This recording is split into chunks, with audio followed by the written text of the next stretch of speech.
દેહ વેપારનું ધમધમતું બજાર। અમદાવાદના પૂર્વ વિસ્તારમાં ખુલ્લેઆમ દૂષણ। પોલીસ ચોકીની નજીકમાં જ ધમધમે છે બદી। સ્થાનિકોની સાથે વેપારીઓને પરેશાની। આપ જોઈ રહ્યા છો તે દ્રશ્ય છે શહેરના ઓઢવ વિસ્તારનું કે જ્યાં ખુલ્લેઆમ ચાલી રહ્યો છે લોહીનો વેપાર।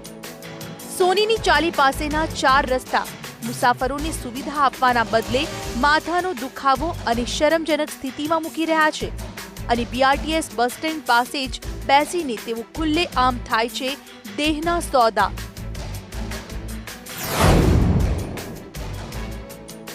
ગ્રાહકો સાથે વાતચીત કરીને રકમ નક્કી કરાય છે અને શરીરના સોદા માટે લઈ જવાય છે નજીકની હોટલોમાં, જેમાં હોટેલ રાજ પેલેસમાં સૌથી વધુ અવરજવર રહે છે।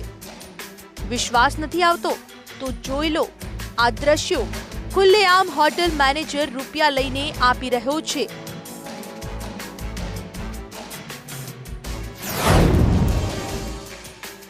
કેટલી કિંમત છે દેહના સોદાની અને કેટલી કિંમત છે હોટલની સુવિધાની, સાંભળી લો।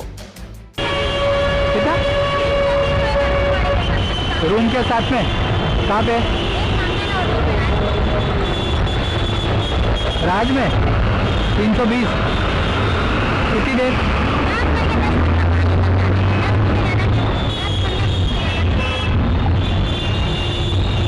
और है एक ही।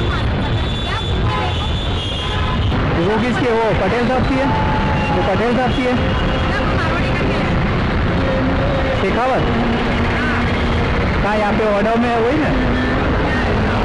नहीं वो ऑर्डर पुलिस में है वही ना? शेखावत उसकी है। उसका सितारा वो ऑर्डर पुलिस स्टेशन में वही ना? उसकी होटल है। हाँ तो वहाँ वो तो भी टेंशन नहीं। वो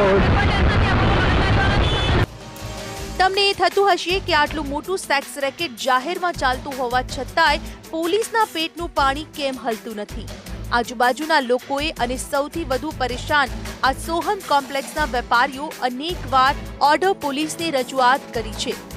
લેખિતમાં પોલીસ વડા, ગૃહમંત્રી, પોલીસ કમિશનર, જેસીપી, ડીસીપી ક્રાઇમને પણ ફરિયાદ કરી છે, પણ પરિણામ તમારી નજર સામે જ છે।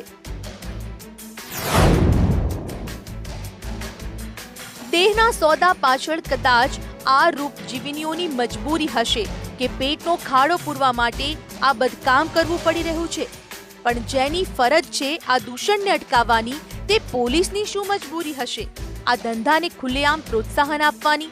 તે સવાલ લોકો પૂછી રહ્યા છે। મનોજ અગ્રવાલ, સંદેશ ન્યૂઝ, અમદાવાદ।